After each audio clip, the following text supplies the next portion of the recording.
C'est au cœur d'un patrimoine naturel et historique spectaculaire que de nombreux cavaliers trekistes venus de la France entière et de l'étranger se sont réunis le 7 et 8 mai 2022 au ranch des Appaloosas du Pech.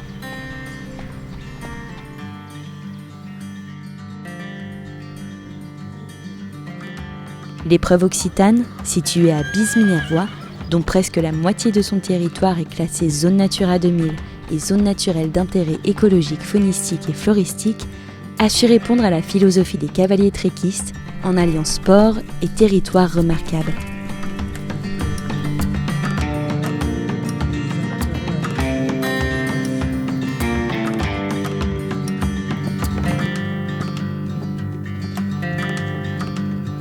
Lorsqu'on a des sites comme ici exceptionnels, c'est ce que nous recherchons en fait, nous cavaliers de trek, c'est d'être dans un lieu où la nature est préservée. Je veux dire, les cavaliers qui font du trek aiment ce rapport cheval-nature. Parce qu'il ne faut pas oublier que le trek, à la base, c'est technique de randonnée équestre de compétition. C'est issu de la randonnée à cheval, du voyage à cheval. Et il est très important quand on a une région comme celle-ci qui est magnifique. Je ne la connaissais pas parce que je suis normande. Je suis arrivé de Normandie jeudi soir. J'ai découvert une région magnifique avec des paysages à couper le souffle. Et le parcours était très bien réalisé hier et les concurrents ont pu également profiter de ces paysages magnifiques. En plus du travail d'orientation, la qualité du tracé a fait qu'ils ont pu profiter des jolis villages comme Bise-Minervois, qu'ils ont traversé à cheval, de paysages et de visuels qui étaient absolument à couper le souffle.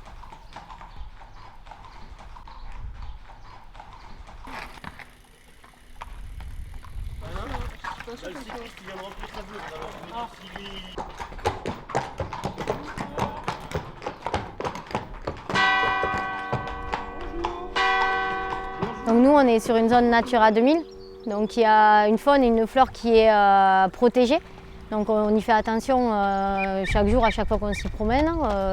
C'est vallonné, du coup on a beaucoup de points de vue somptueux et par le trek on fait découvrir notre patrimoine et notre environnement tout autour du centre équestre et ça nous permet aussi de rencontrer des gens. Et les gens qui rencontrent les lieux souhaitent y revenir derrière, viennent en vacances. Tous les commerces du coin bénéficient aussi de ce trek. Ce qui prouve bien par là que dans les zones naturelles, Natura 2000 ou autres, il est parfaitement possible d'avoir des activités, pour peu qu'elles soient respectueuses de l'environnement bien entendu, mais c'est rien d'exceptionnel. Les mesures qui sont demandées à travers Natura 2000 et pour ce type d'événement ne sont que des mesures de bon sens, d'éviter de dégrader les paysages, d'éviter de polluer, de couper. Le trek tel qu'il s'est déroulé aujourd'hui, c'est vraiment que du bonus puisqu'on s'inscrit parfaitement dans cette logique. Nous sommes tous à la base plus ou moins des randonneurs dans cette activité. C'est-à-dire ça, c'est notre gène, c'est notre ADN. C'est une compétition de randonnée. Qui dit randonnée dit forcément paysage, dit forcément nature, dit forcément préservation de ça. Et l'ADN des gens qui aiment la nature, bien sûr qu'il faut le respecter, sinon ça ne sert à rien d'aimer la nature. C'est une découverte de patrimoine, c'est un partage de terrain, et c'est extrêmement essentiel qu'on respecte cette nature. Au jour d'aujourd'hui, on est la nation effectivement phare, c'est-à-dire qu'on est un des gros moteurs du trek international, parce qu'il y a une motivation, parce qu'il y a un objectif vers ce trek.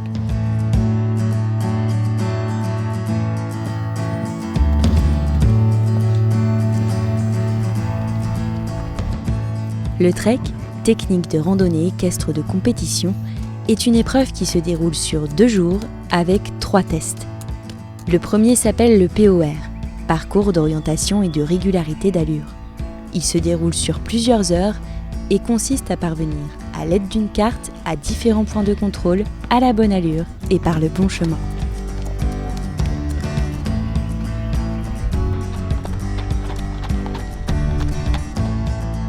La maîtrise d'allure se déroule le lendemain. Elle consiste à galoper à l'intérieur d'un couloir le plus doucement possible et de revenir au pas le plus vite. Le troisième et dernier test est le PTV, parcours en terrain varié, qui est une succession d'obstacles à franchir à cheval ou à pied. Le trek est donc une discipline polyvalente, de pleine nature et dont la France est une des nations reines de la discipline. Alors effectivement, le trek français se porte bien. On est à la pointe de cette discipline pour plusieurs raisons. On a effectivement une variété de paysages en France qui permet que les cavaliers ils arrivent à travailler leur orientation dans différents lieux. On a aussi la qualité de l'encadrement fédéral qui joue beaucoup. On suit nos cavaliers, on a des stages proposés, on est très souvent sur les concours, le sélectionneur est là sur tous les amateurs élites, donc on les encadre. Et ce qui attire certainement, c'est son côté nature, respect du cheval. Toutes les épreuves se déroulent à l'extérieur, donc l'attrait de la nature, je pense, y est pour beaucoup. On a tous les publics, on a tous les âges, on a tous les niveaux, du débutant jusqu'au cavalier confirmé, et je pense que chacun peut y trouver du plaisir. Et puis c'est une discipline qui dure dans le temps. C'est-à-dire que quand on passe 5 ou 6 heures à cheval sur le POR comme aujourd'hui, même si on a fait un résultat qui n'est pas à la hauteur de ce qu'on pouvait espérer, on a passé une bonne journée avec son cheval. On a partagé du temps dans l'effort et dans la durée. Et rien que pour ça, c'est valorisant, quoi. Et puis en plus, quand on le fait dans un cadre comme là, avec la météo qu'on a aujourd'hui, etc., c'est que du bonheur, quoi.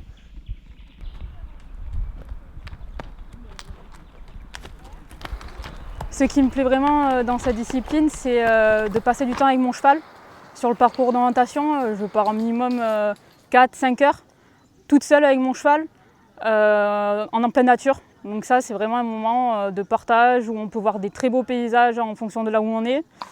Et c'est vraiment le tout qui fait que c'est une discipline que je tiens à mon cœur et que j'adore. Parce qu'on doit vraiment savoir tout faire à cheval, elle est vraiment complète.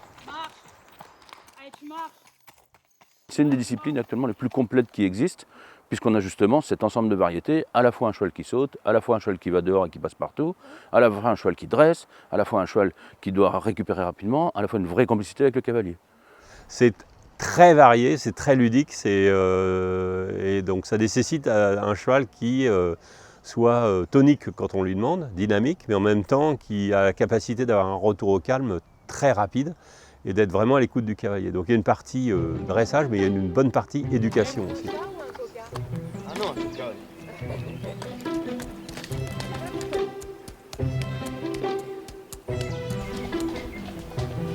Le trek actuellement, c'est la seule discipline sur laquelle on peut aller jusqu'au niveau international avec un simple cheval. Quand je dis simple, c'est un cheval qui n'a pas de papier forcément défini, il n'a pas une sélection de races définie. Un cheval sans origine connue est tout à fait capable de pouvoir faire du trek jusqu'au niveau international. Il peut être sélectionné à ce niveau-là.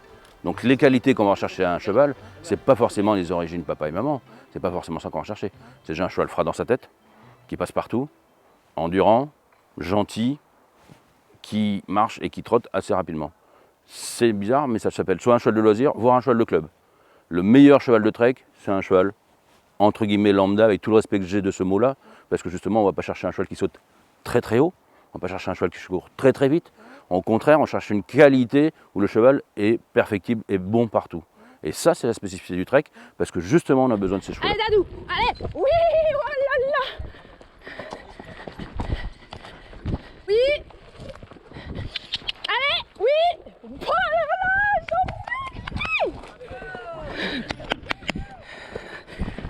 Et il y en a parmi nos cavaliers qui ont été jusqu'au des championnats d'Europe avec des vrais chevaux de club. On a une jeune cavalière là, qui pour l'instant n'a pas franchi le cap de rentrer dans les seniors, mais qui est championne d'Europe individuelle en trek avec un vrai cheval de club. Le cheval, il fait les débutants dans la semaine, etc. Et on a des chevaux qui durent aussi, hein, même en compétition. J'ai eu moi en équipe de France des chevaux qui avaient plus de 18 ans. Ça veut dire que les chevaux ne sont pas usés par cette discipline-là. Puis en plus, mentalement, le fait de travailler beaucoup dehors, pour le mental du cheval, c'est excellent. Donc, Plus qu'une race, plus qu'une morphologie, je pense que ça va être le mental du cheval qui va jouer. Ce qui va faire la différence entre un bon cheval de trek et un excellent cheval de trek, pour moi, c'est le mental.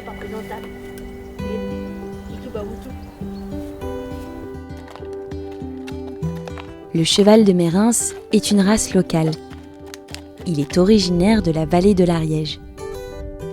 Sauvé d'une extinction annoncée grâce à des éleveurs passionnés dans les années 70, le prince noir des Pyrénées est réputé pour son pied sûr et sa rusticité, ce qui en fait un excellent cheval de trek.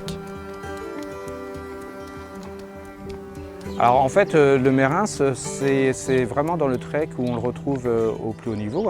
Donc ma jument s'appelle Uta de Saint-Germain. Elle fait partie des modèles du Mérins qu'on retrouvait aussi autrefois, assez corpulente, solide, avec de la vraie force physique, un vrai mental, très calme aussi en extérieur. Ce sont des vrais tout-terrain en fait. On peut aller aux 3 allures, pas trop, galop, de jour, de nuit, dans les chemins, hors chemin. Ce sont des 4x4 et ils passent partout en fait. Ils sont effectivement très proches de l'homme en fait et donc c'est des relations vraiment très sympas que nous mettons en place avec le cheval de Mérins. Donc c'est vraiment des chevaux qui nous donnent envie de nous bouger pour sauver la race en fait. Et c'est une race très rustique et encore de nos jours ils sont élevés beaucoup en estive, donc c'est-à-dire que l'été ils montent à la montagne et ils passent tous les mois d'été en montagne. Ce qui leur permet de maintenir leur rusticité, entre autres le pied sûr et voilà. Alors c'est vrai que nous dans la famille on n'a toujours eu que des Mérins. Moi j'ai pourtant eu l'occasion dans ma jeunesse de monter en centre équestre, je veux dire pour une équitation classique, et donc j'ai côtoyé des chevaux de tout horizon. Mais maintenant oui, je suis très attachée au fait que je fais du trek et pour la promotion de la race, quoi. Et on essaye à chaque fois d'essayer de montrer ce que peut faire le Mérins et essayer de valoriser la race du mieux qu'on peut.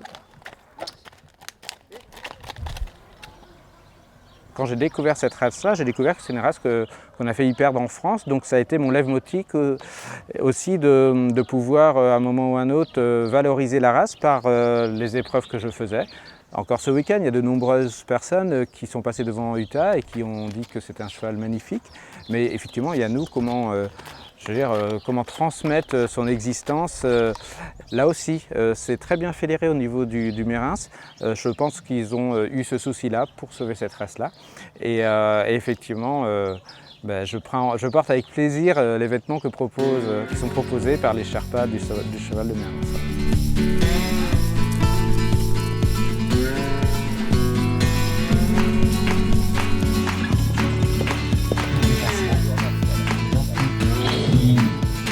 Chaque année, en fait, au niveau national, on a 5 épreuves qui est pour nous le haut niveau, donc des épreuves amateurs élites qui sont réparties dans toute la France. Donc on essaie de le faire sur des régions différentes, d'un parce que c'est l'attrait des différentes régions et que pour les cavaliers de trek, l'idée c'est aussi de découvrir des paysages et des régions différentes. Et l'idée effectivement c'était de mettre en avant qu'en Occitanie on pouvait faire aussi une belle épreuve.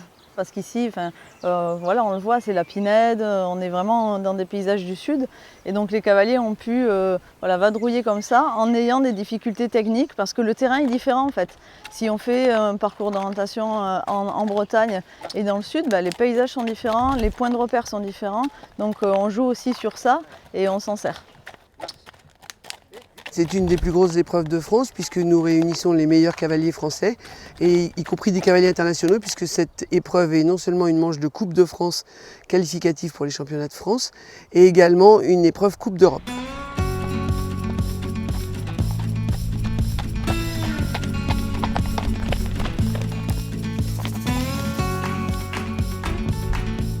Là, on est en plein train d'essayer d'être devant les concurrents surtout et qu'ils ne nous dépassent pas. Donc il faut que les bénévoles soient là en place avant eux.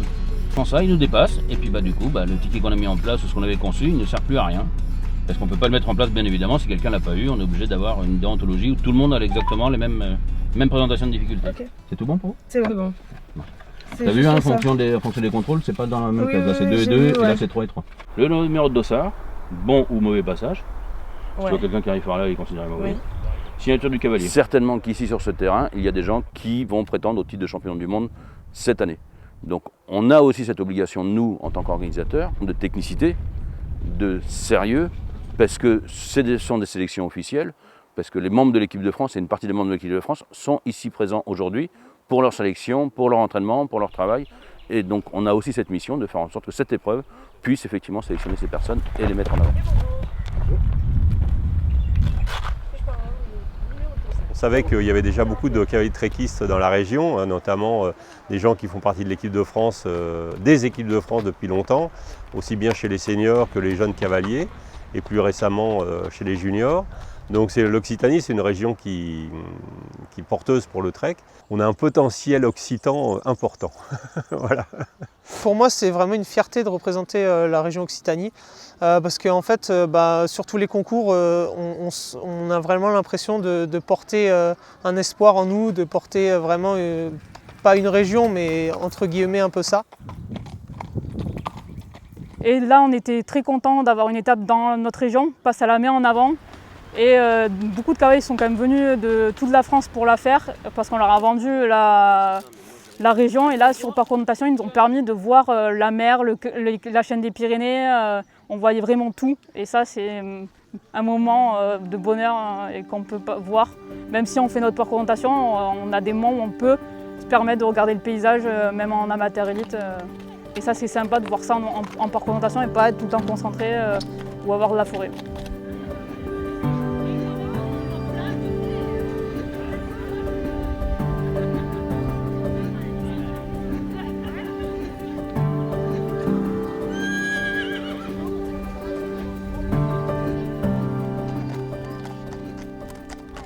Ici, on a une épreuve qui est idéalement organisée. On a eu un accueil exceptionnel, une qualité dans les parcours, une qualité dans l'accueil.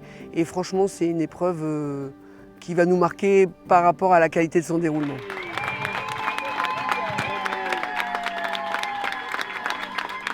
On a réussi à créer une épreuve, je pense, qui va rester en mémoire en Occitanie. Et il y a fait longtemps qu'il n'y en avait pas eu. Donc je suis hyper fière. Donc toute la logistique, le CRO Occitanie nous a aidé à la financer. Ensuite, on a eu la région, grâce à un élu de Bise-Minervois, qui nous a permis d'avoir des produits locaux pour tous les cavaliers. Et nous allons aussi récompenser notre jury. Donc on a eu pas mal d'aides aussi des selleries du coin, de producteurs, d'artisans. Donc tout le monde a mis la main à la pâte pour que l'épreuve puisse se faire dans un déroulement pratique et facile. Plus facile parce que c'est quand même une organisation qui est très complexe. Oh, ça va. C'est pas vrai. L'idée ici, c'est bien sûr une épreuve de compétition d'un bon niveau. C'est bien évidemment de faire en sorte de mettre en avant le territoire, mais c'est aussi effectivement de faire tous les locaux. On a fait travailler ici que des gens locaux, acteurs locaux. C'est le développement, on a des gens qui sont venus, qui ont traversé la France pour découvrir ce territoire. Ce territoire, il est effectivement les lieux, mais aussi les humains, il est aussi l'activité économique qui est dedans, il est aussi tout ce qui va derrière. J'ai des gens qui m'ont dit on va revenir en vacances ici, parce que c'est magnifique. Et c'est aussi à ça que sert ce genre d'événement, pour faire connaître ces lieux, qui sont magnifiques, qu'on a le bonheur d'avoir autour de nous, qu'on a le bonheur d'y vivre pour certains. Et ça, on veut le partager, parce que c'est ça aussi que vient partager avec nos amis. L'équitation, ce n'est pas que du sport. L'équitation, c'est aussi du loisir, c'est aussi de la culture. Donc on touche à beaucoup de choses, et beaucoup de choses dans lesquelles on peut vraiment être liés, groupés, et on devrait pouvoir faire avancer beaucoup de projets ensemble. Le sport et toutes ces organisations de concours s'inscrivent, ça aussi ça représente du tourisme, l'air de rien. C'est l'occasion pour les gens, les organisateurs sont dans des zones, y compris en Occitanie où on est baigné de soleil et où les gens viennent vraiment en profiter. C'est une raison de plus pour venir, de donner envie, vraiment. Parce que notre région et les producteurs divers et variés qu'on y rencontre s'emploient toujours à essayer d'être au plus haut niveau de qualité dans tous les domaines. Voilà, donc ça c'est dommage de s'en priver, quoi.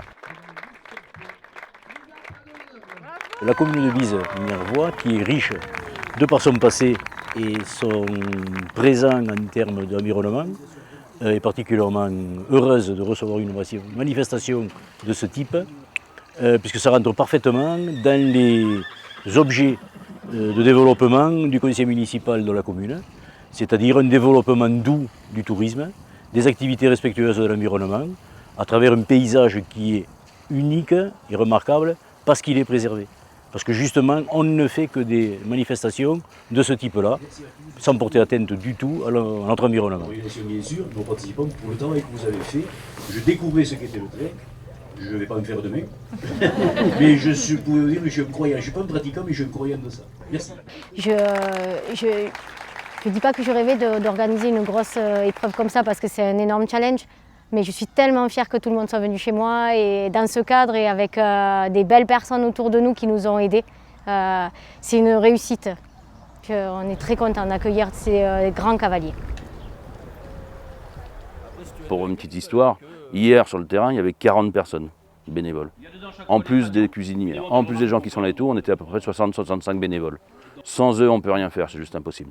Mais ici, on a cette force qui est emmenée avant tout par Camille, qui s'est fédérer les gens pour un travail commun et pour une activité commune. C'est ce qu'on a fait hier et c'est ce qu'on fait encore aujourd'hui. On a trop de gens bénévoles pour rester inactifs et pour rester passifs à côté. Donc vraiment, moi je suis porté par le creux, par l'envie des gens et je constate qu'il y a beaucoup, dans tout un tas de disciplines et dans tous les 13 départements, il y a des gens qui sont passionnés et il faut vraiment qu'on puisse leur donner des moyens. On a 68 000 licences, on est la 3e fédération. On est un peu plus nombreux que les rugbyman, on est un peu plus nombreux que beaucoup de monde et nous on est les 3e. C'est quand même sympa.